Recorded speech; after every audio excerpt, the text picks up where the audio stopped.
Welcome to today's webinar. County Health Rankings and Roadmaps is a program of the University of Wisconsin Population Health Institute. This webinar is brought to you thanks to the contributions of colleagues and partners in Wisconsin and across the nation, with support from the Robert Wood Johnson Foundation. It is produced in collaboration with Healthy Places by Design, an organization that advances community-led action and proven strategies to ensure health and well-being for all. The University of Wisconsin-Madison occupies ancestral Ho-Chunk land, a place their nation has called Dajope since time immemorial. Today, UW-Madison respects the inherent sovereignty of the Ho-Chunk Nation, along with the 11 other First Nations of Wisconsin. This webinar will be recorded. All speakers' views are their own. Guest bios and slides from today's webinar are available on our resource page. We will share a link to the resource page when the webinar begins. Stay up to date on all things CHR&R. Find us on Facebook, Twitter, and LinkedIn. And if you haven't already, sign up for our newsletter by scanning this QR code with your phone's camera. It's the best way to find out about upcoming webinars, our podcast, and our latest tools and resources. For your convenience, the QR code will also continue to be displayed for the remainder of this short video. Your facilitators today include our host, Erica Burrows-Girardi, with support from CHR&R Communications Specialist Colleen Wick and the Collaborative Learning Director from Healthy Places by Design, Joanne Lee.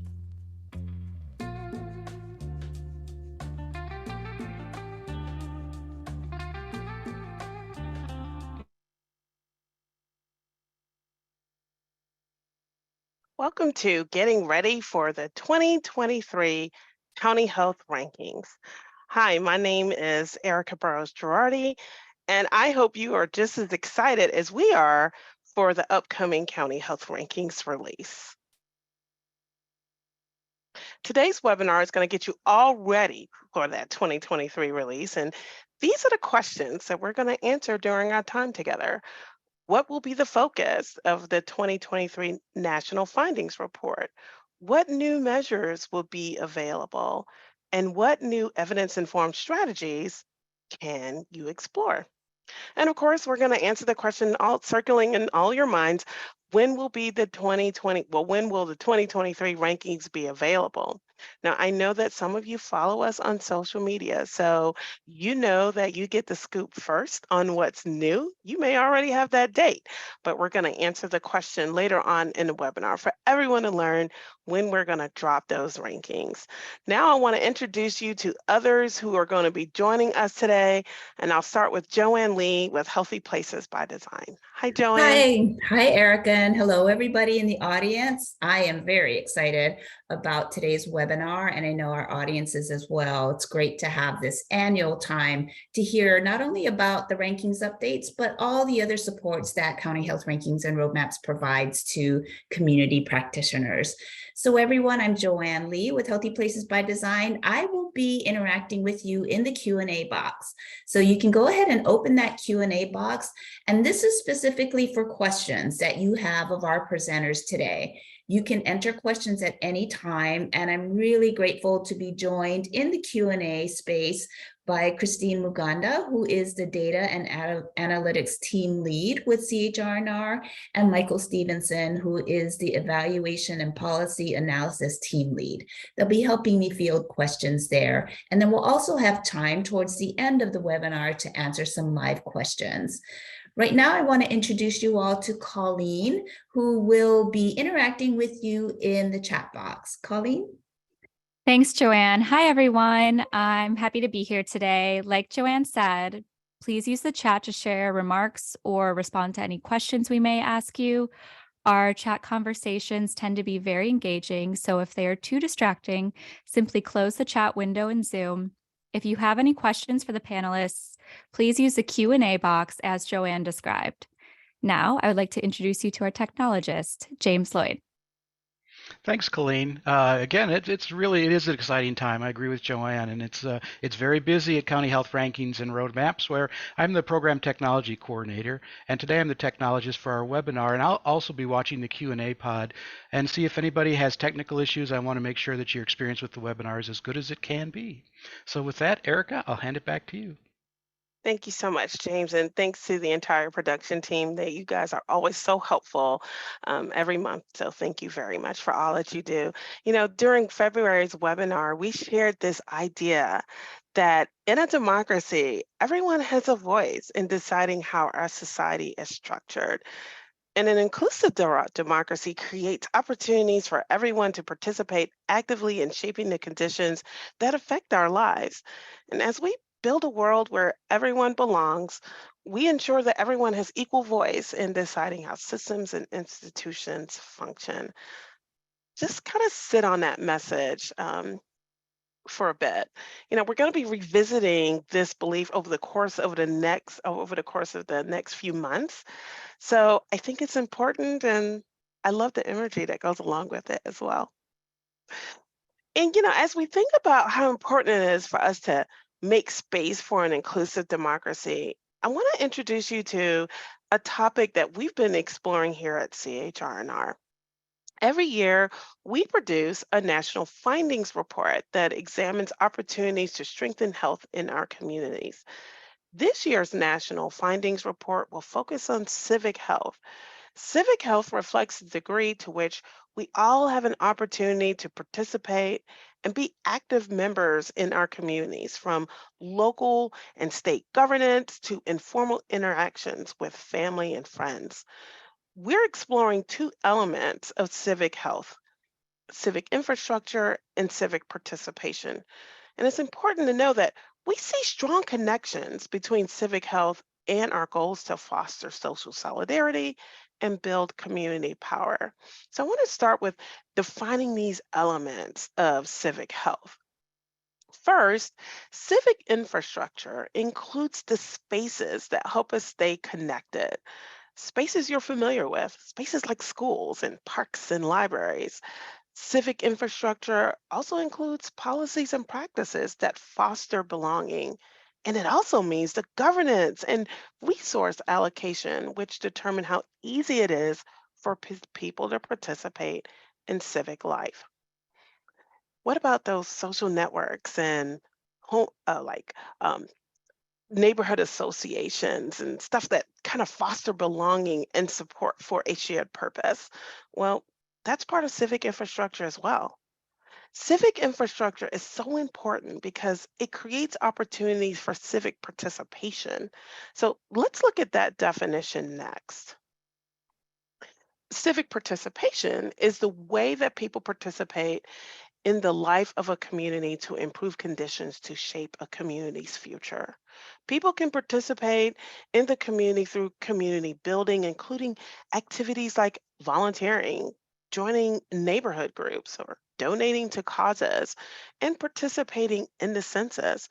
And another way that we see civic participation is through political and electoral activities like voting, attending rallies, organizing, and running for office. So now that you know what civic health includes, both the infrastructure piece and opportunities to participate, you might be thinking or asking yourself, what does civic health look like in my community? So I'm kind of glad you're asking that question, because the reason why civic health is so important to us is because there's a relationship between civic health and thriving people and places. Let's explore how.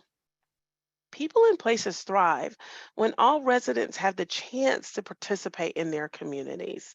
Civic health starts in our local communities and is the cornerstone of our democracy, representing promise, opportunity, and shared responsibility. Civic infrastructure can encourage civic participation and plays a role in helping us stay connected and healthy. Research shows that civic participation is tied to better health, including better self reported mental health, better physical health. And we know that healthy communities and civically healthy communities people live longer. So this is so interesting, and we are just getting started with kind of digging into this topic. So I want to introduce you to colleagues of mine who've been researching this topic for a year or more now. I'm going to start with Molly Burdine. She's a data analyst with our data and analytics team. Now, this is a team that works to update your county data every year. Hi, Molly. Hi, Erica. Thank you for having me. Absolutely. And I look forward to chatting with you in a second. But right now, I want to introduce you to Michael Stevenson. He's the lead for the Evidence Policy and Analysis team. If you guys have been with us before on previous webinars, Michael will look familiar to you. And again, he's the lead on that team that's responsible for what works for health. So, hi, Michael, and thank you for joining us. Hi, Erica. I'm excited to be back with you this year. Yeah, thank you so much, Michael. And you're going to hear from Colleen Wick again. Now, most of you know Colleen because she's a member of our webinar production team. But did you know she's also the executive producer of our In Solidarity podcast? So we'll be hearing from Colleen also in a little bit. But my colleagues are going to share with you how their work is going to help inform you of this link between civic health and thriving people in places. So I want to circle back to Molly. Welcome back to the mic, Molly. I'm always mindful of the fact that in every webinar that we do, we have people who are new to CHR&R and joining us. So I kind of want to start with a couple of fundamental questions.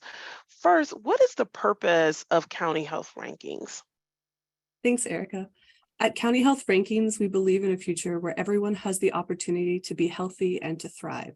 There are many factors impacting how long and how well we live.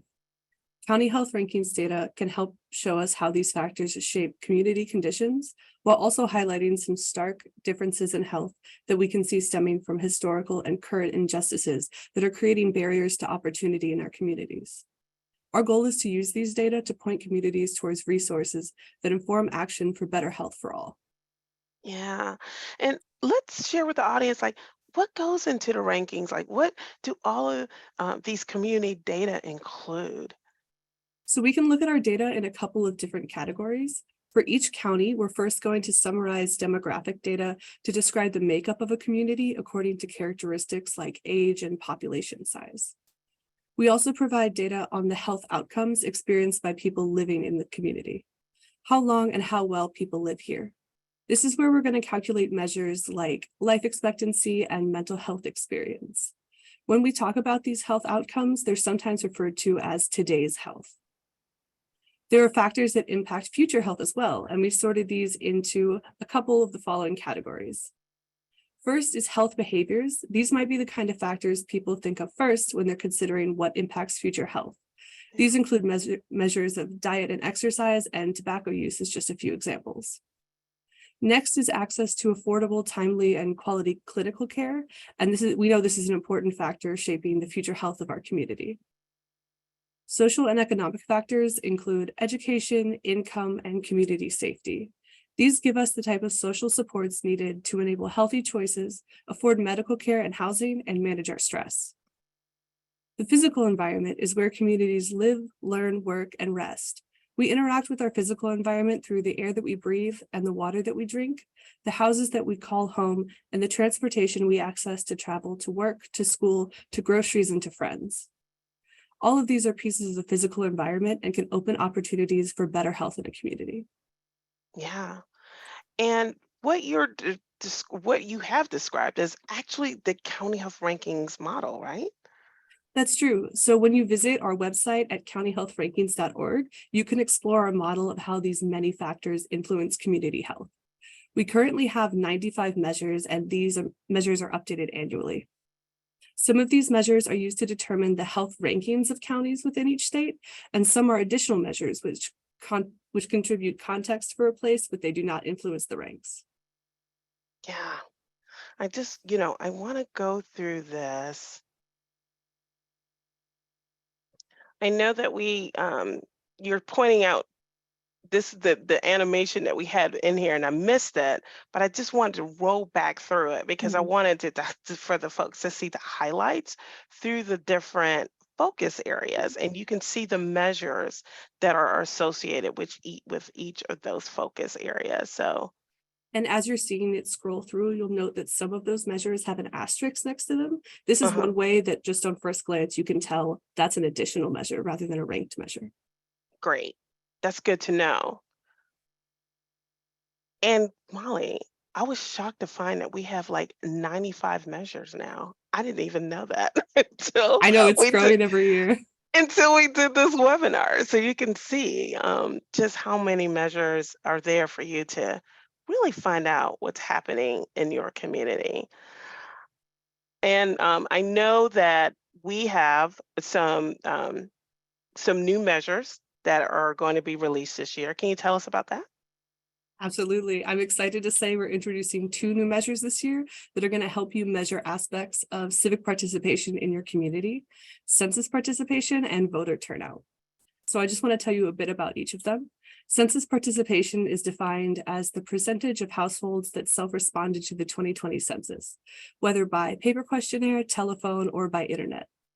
Participation in the census influences the distribution of power through government representation, allocation of resources, and public health planning. Census counts are used to draw state congressional districts and determine the distribution of billions of federal dollars for infrastructure and community health programs, such as the Supplemental Nutrition Assistance Program, or SNAP. Census counts determine funding for public health, but they also determine funding for schools and for infrastructure that we know are important to live a healthy life. Voter turnout is our second measure. Voter turnout is defined as the percentage of the citizen-age population who voted in the 2020 presidential election.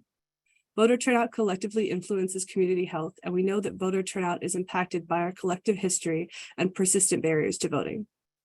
Studies show that communities with higher voter turnout tend to have better self-reported general health, fewer chronic health conditions, and an overall lower mortality rate. Voting can influence policies that promote healthy living and overall community health through access to healthcare, social and economic interventions to reduce inequalities, safe and clean spaces to live, work, and grow, and funding for public health initiatives. Both of these measures are going to be introduced this year as unranked additional measures, and we're really excited for you all to explore your county's data. Oh, yeah. And I know that in addition to the measures that we're going to have that are going to drop with the rankings release, I know that we've had some updates to the website. So can you tell us a little bit about those updates that we've had? In addition to the new measures and strategies, we're excited to share that these updates are being made to the way data will be accessed through our website. These changes will make it easier for site visitors to access, understand, and compare our data between counties. Awesome. And can you tell us a little bit more about those changes, including some new navigation guidance videos, right? Yeah, sure thing. And the navigational, pardon me, the navigational guidance videos will be on our website, and they can be linked from today's webinar resource guide. So there's no need to take notes today. I know I'm going to be going through it a little fast. As we walk through these updates, some of these pages might look familiar and some of them are going to look brand new. So I'd like to start with our rankings overview page. There are 3 ways to access information on this page: searching geographically by county, state, or zip code, searching by topic through our interactive model, or by downloading full data sets. Let's first start by exploring health topics within the interactive model that you saw earlier. In the interactive model, you'll be able to hover over these categories and see how measures fit into our model. You can also select View All Measures underneath the model to see all of our measures in list form.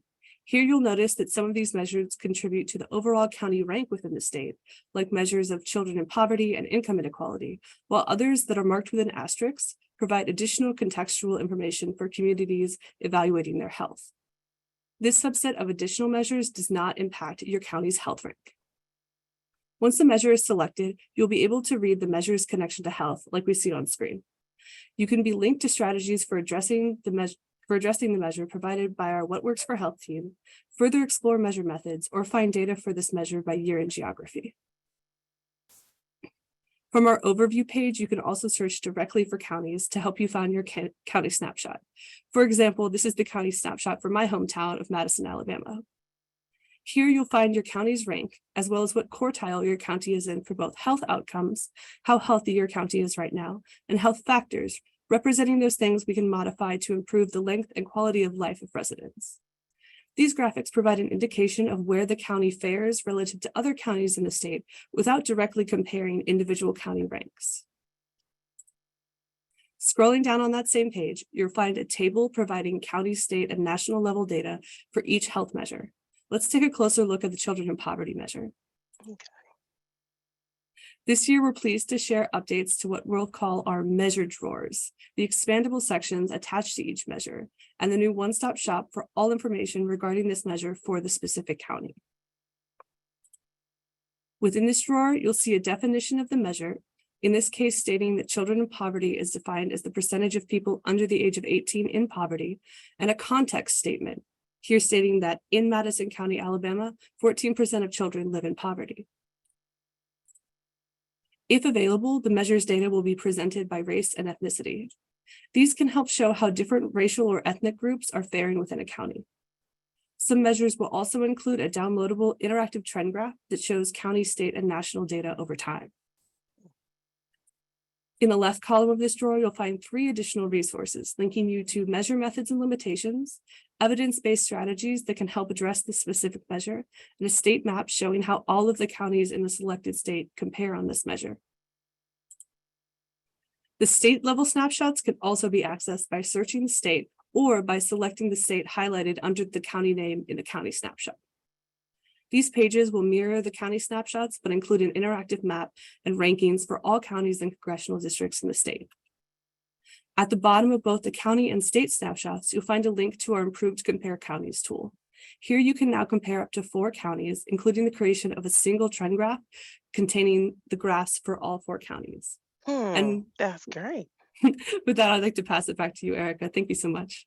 No, thank you, Molly. I mean, and the folks here at County Health Rankings and Roadmaps have done a wonderful job updating the ways that you can find data and including the navigational videos. And don't wait for the rankings to drop to check out these new changes. These new changes have already been done. So you definitely want to go visit your county snapshot to check out the way and how easy it is to access the data for your county.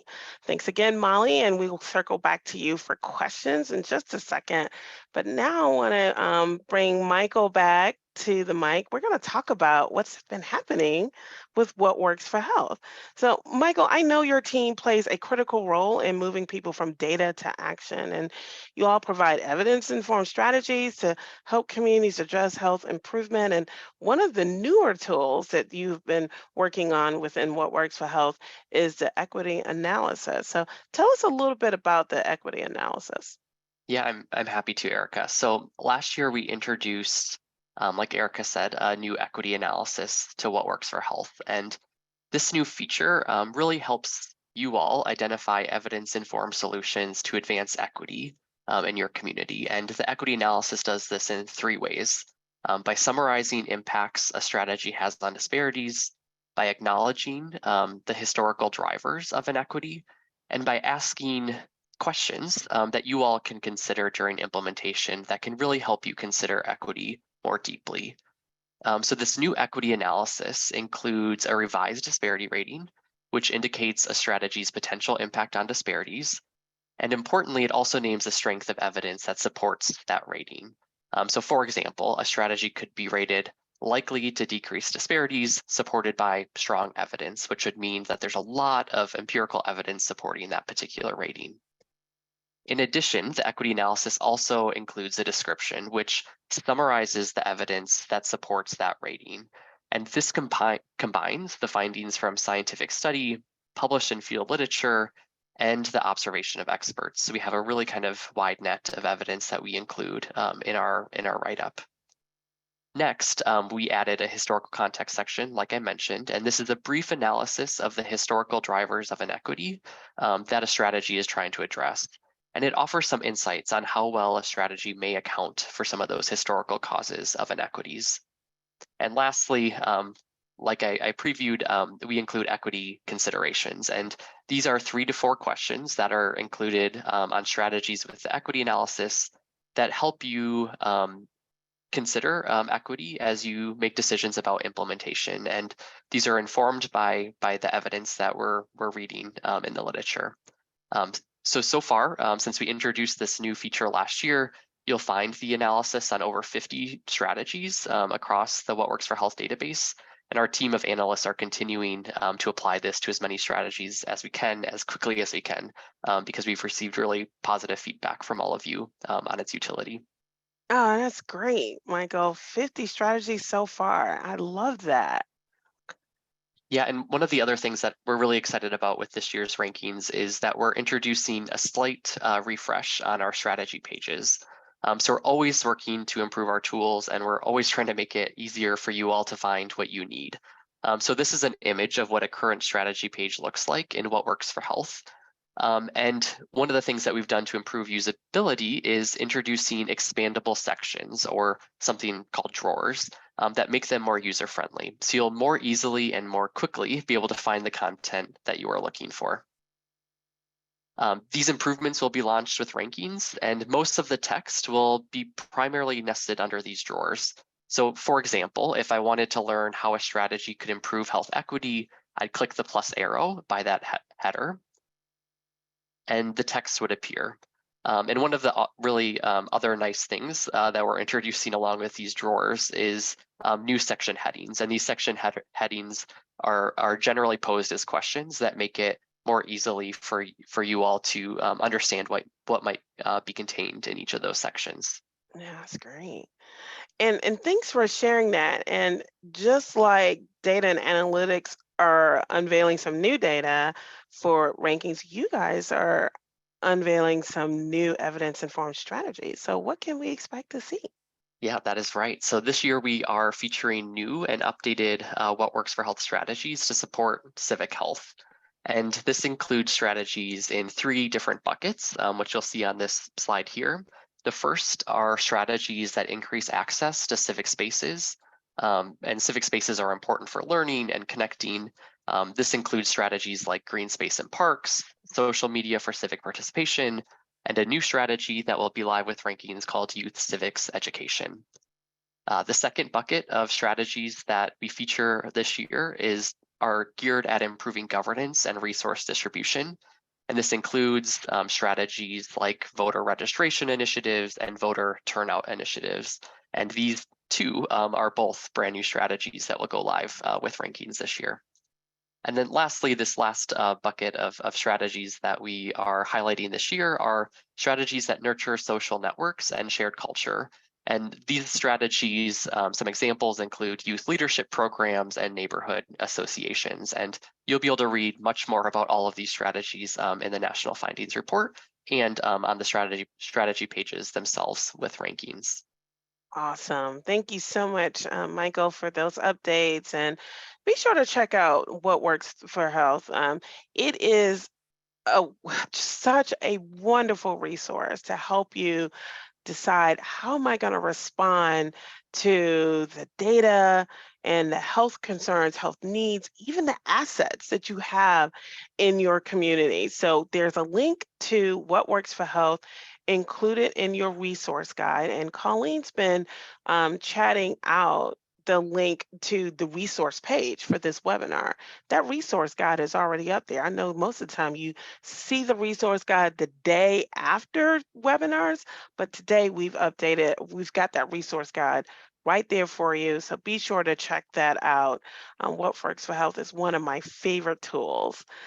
And Molly and Michael just shared some new ways of accessing data and evidence, with those new measures and new strategies that are coming out. So we encourage you to watch the navigation videos to orient you to finding data. And again, you can look at those videos right now and actually look at your snapshot and look at the ways you can access data right now.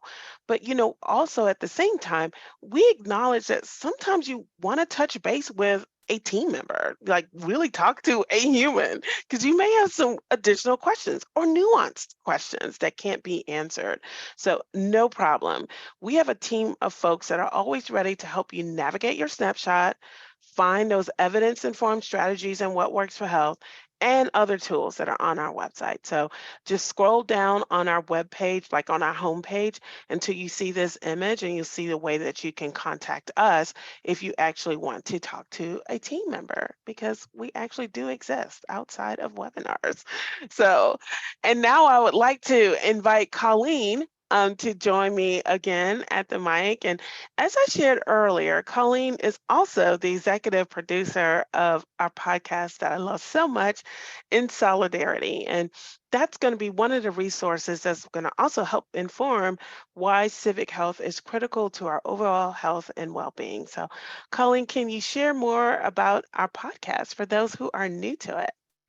Sure thing, Erica. I'm really excited to be talking about this today. So, our In Solidarity podcast explores the connection between power, place, and health. So, Erica, you're one of our hosts. And on our podcast, you're joined by our colleague, Beth Silver, a former journalist and the head of our communications team here at County Health Rankings and Roadmaps. Together, Beth and Erica interview the nation's leading experts on topics that are important to all of our health. We've released 2 dynamic series already, one that was on the racial wealth gap and another that takes a look at the gender pay gap. And now we're excited to announce that our 3rd series will address civic health. Yeah. And can you share what we can expect in each episode of the podcast on civic health? Yes. So, in the first episode of this brand new series, we're going to kick things off by laying the groundwork. We're going to answer questions such as, what is civic health? What is civic infrastructure? And why does civic engagement, such as voting and volunteering, matter to our health and the overall health of our communities? So in this episode, Erica and Beth will be joined by our own co-director, Dr. Marjorie Givens. And Marjorie is going to lay out what civic health is and why it's important. We'll also be joined on this episode by Dr. Julia Kaufman, co-author of a recent report on civic infrastructure, and by Dawn Hunter, the lead author of the Health and Democracy Index. Yeah, and both Marjorie and Dawn have been former guests on our webinar. So all these, by the way, were like fascinating conversations, colleagues. So tell us what we can expect from that second episode. Yeah, they definitely were, Erica. And so in the second episode of our new Civic Health series, we'll be diving into conversations to answer questions like, what are the political determinants of health? What shapes civic infrastructure? How does our participation in the democratic system impact our health? We'll be joined by some more amazing guests this time around. We'll be joined by Daniel Dawes, who is the creator of the Political Determinants of Health framework, Dr. Peniel Joseph, an expert on how history has shaped civic health, and Dr. Erica Blacksher, an expert researcher on the connection between health inequalities and democratic deliberation. And then in our third and final episode in this series, Beth and Erica will be joined by 3 more guests who are going to talk with us about the path forward for civic health and how public health and healthcare fields can play a role in this. So in this one, we're joined by 3 more amazing guests: Solange Gould, the co-director of Human Impact Partners; Jean Ayers, the executive director of Healthy Democracy, Healthy People, which is an organization working to improve civic participation; and Aliyah Bhatia, the executive director of Vote ER, a nonprofit focused on inclusive democracy and which has helped thousands of healthcare professionals and patients get ready to vote. Awesome. Thanks for giving us an overview of what we can expect from each episode in this series. Tell folks, Colleen, how they can find the podcast. Yeah, so you can tune in to our In Solidarity podcast wherever you get your podcasts. Please, like, listen, and subscribe to us. You could find us on our website at countyhealthrankings.org/podcasts. But we're also on Spotify, Stitcher, Apple Podcasts, Podbean, and Google Podcasts. Also, make sure to catch up on our first 2 series of In Solidarity. They feature, more exciting interviews with leading experts across the nation on very relevant and important topics, the racial wealth gap, the gender pay gap. And so make sure to catch up before we drop the 3rd series on rankings release day. So you won't want to miss these conversations. Absolutely. Thank you so much, Colleen. We're everywhere. So make sure you listen to the podcast. And again, fascinating conversation. So, but speaking of rankings release day, Colleen, I want to answer that question that I know all of you have been asking, which is when will the 2023 rankings and all of these wonderful resources be released? So, drum roll, please. Mark your calendars for March 29th. This is the day that the National Findings Report that we've been talking about, these new measures that Molly introduced to you, the new What Works for Health strategies that Michael talked about, and our podcast featuring these incredible civic health experts will be available. So again, the first thing you need to do on March 29th is to be sure to check out our website first thing in the morning. So I know we've had some questions that have popped up, and Joanne, I'm just gonna pause here and let's see what questions people have been asking. Well, people have been asking questions, Erica. So clearly people are excited about the rankings and eager to learn more about how they might use them, especially the updates. But I want to first start with a question, and I'm just going to invite any one of our presenters to jump in. And I think it's a really good grounding one, Erica. And someone just asked, can you please remind us and describe the difference between ranked and unranked measures? Yeah, Molly, I can take this one. So the major difference is first off that ranked measures will be used to contribute to your county's overall rank, while additional measures are intended to provide additional context for your communities. You may have noticed when I mentioned the new measures that these are going to be unranked this year. And typically we bring new measures in to maintain consistency in our methods for rankings from year to year.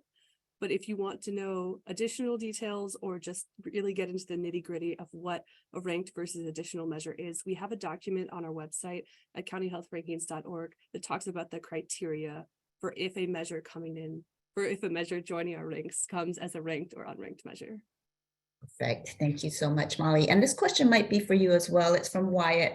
And Wyatt was just curious if you could give a high-level rundown and maybe point us to where we might find more details about changes to the ranked measures for the 2023 release, methodology changes, addition removals.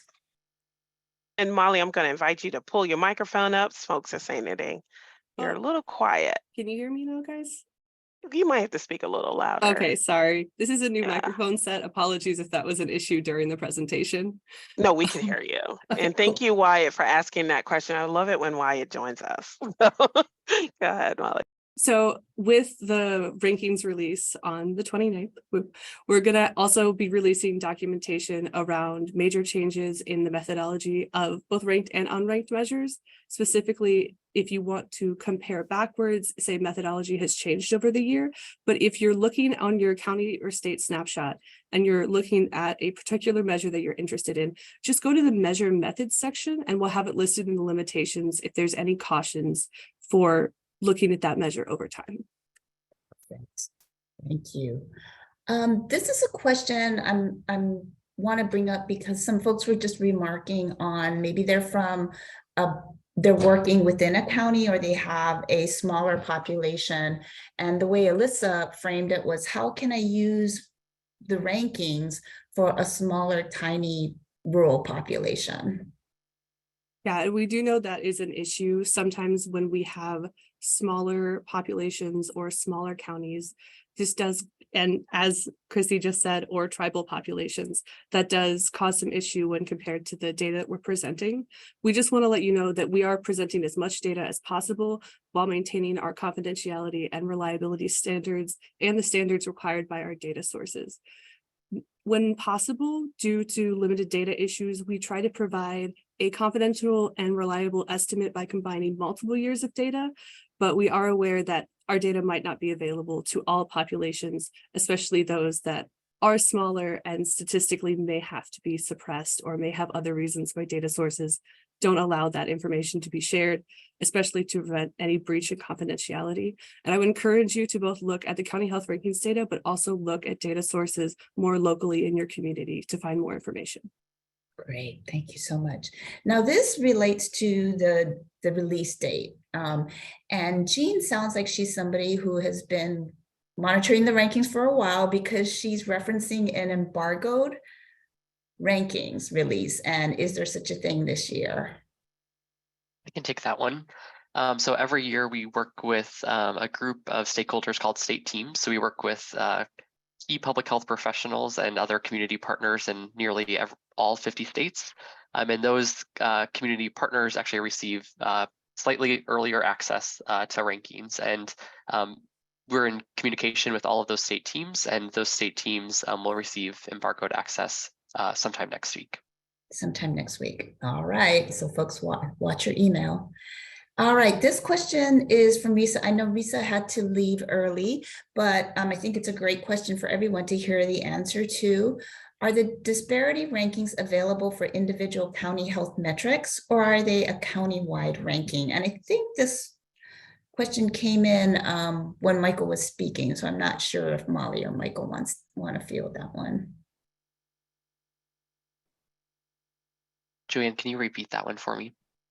Are the disparity rankings available for individual county health metrics, or are they a county-wide ranking? Yes, great. Yeah, so the disparity rating is applied to strategies within What Works for Health. And by strategies, I mean policies, programs, and systems changes. So they're applied to solutions. They are not applied to counties. Great. And I think this question from Akisha may also be related to What Works for Health versus the data, but any plans to include things that touch on volunteerism rate and giving rate as measures of civic participation? Yeah, I can talk from a What Works for Health perspective that we do have solutions that get at volunteering. We currently do not have any solutions in What Works for Health focused on charitable giving. Let's see, this question came in fairly recently. Last year, there was some discussion about the possibility of changing the rankings from numbered top to bottom to only quartiles. This person says, I'm understanding from this presentation, though, that county health rankings is going to continue to rank from top to bottom. Yeah, and I hope sorry, Molly understands the question. Yeah, no, I understand. As we saw earlier in the slides, we do have those quartiles on your county snapshot page that show you where you're, in a general sense, where you're standing within your state, whether you're in the highest quartile or the lowest quartile or somewhere in between. But we also are continuing to have those numbered rankings within states, so that isn't changing. We're just having both available. Great. And All Molly, right, I'm looking for that image right now so I can put up. Well, Thank go ahead, you. Joan. No, thank you, Erica, for pulling that link. So we clearly have people who are ready to use the rankings, and someone asked, who will help the CHR-NAR state reps or state teams with developing things like quotes for the state press releases, and when is that deadline? I can take this one unless you want to, Erica. Go ahead, Michael. Great. So as I mentioned earlier, we work closely with our state team partners, and one of our, so we do that as CHR&R, and we also work with one of our close partners called Burness. And so Burness has been in close communication with those state teams. We release actually press releases for, again, nearly every state across the country around rankings time, and our state team partners have the opportunity to provide quotes, and those quotes are due by the 23rd of March. Great. All right, this one's for Colleen. It's Colleen's opportunity to put in another pitch for the podcast. Someone asked, please repeat the information on the podcast, especially the one related to political determinants of health with Daniel Dawes. Yeah, learning about the political determinants of health from Daniel Dawes was very fascinating. And I think that a lot of people will love to take that into their work. And it's definitely a great conversation, and they're all great conversations. So please subscribe on our website and anywhere you get your podcasts, and listen when they come out on Rankings Release Day.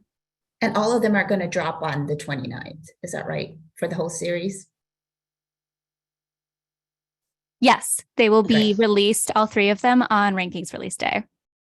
All right. Thank you so much. Here's a question from Marcy, and I saw another variation along the lines of the question. And Marcy is wondering, she would really appreciate more context around this idea of ranking counties against each other. She says she loves the data, but it's sometimes challenging to present the data in a way that's not framed in a competitive light. For example, large counties with urban centers have communities that face significant equity issues, and rural counties have equity issues across all communities. So Marcy would just love to hear from one or more of you about your thoughts on contextualizing the analysis of information that goes beyond the ranks across counties. So I can start this answer. First off, I just want to say that the reason we rank is because ranking is familiar to us. We rank restaurants, we rank baseball teams. Everyone understands what we're talking about when we're talking about ranking counties within states.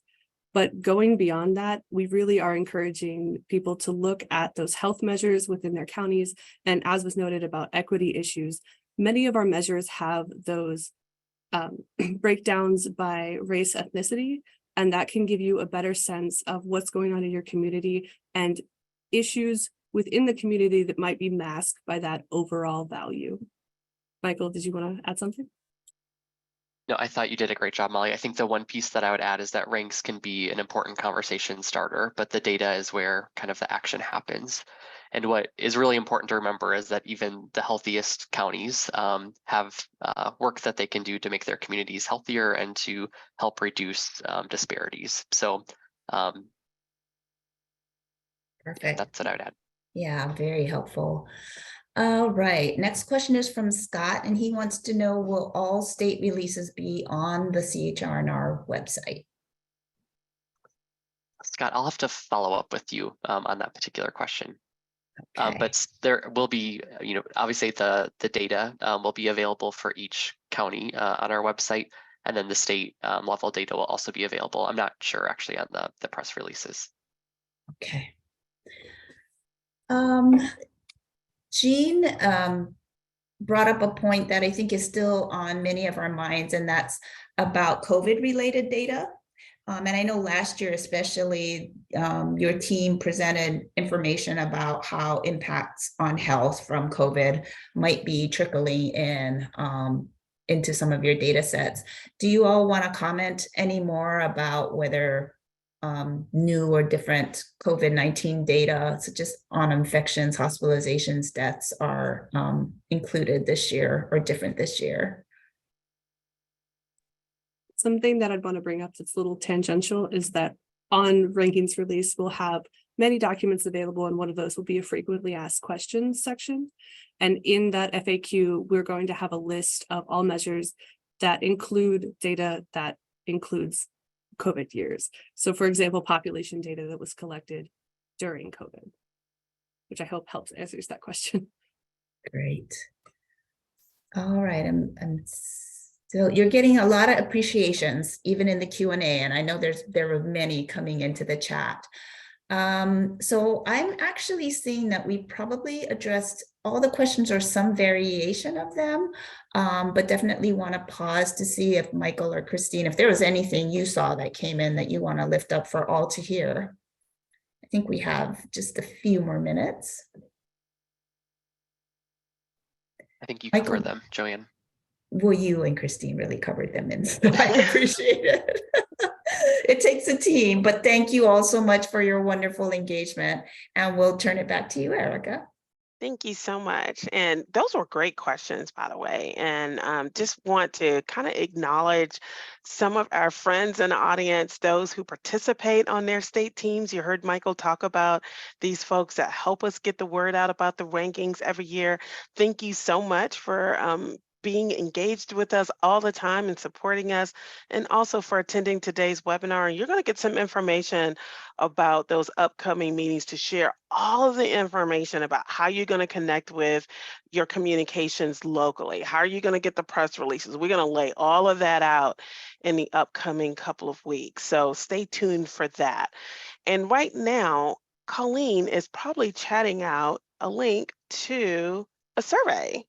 So we want you to just take a moment later on today to complete this survey. It only takes like 5 minutes, but these surveys are great, and your responses are things that we really take to heart.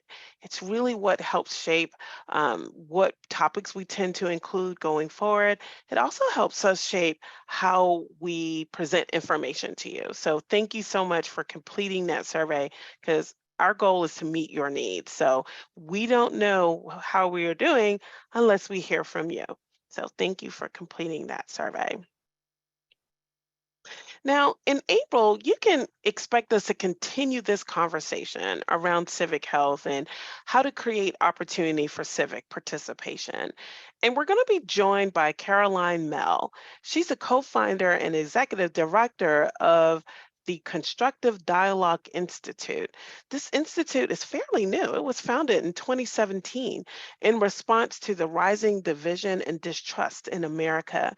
And the Institute helps organizations communicate across differences and build inclusive cultures.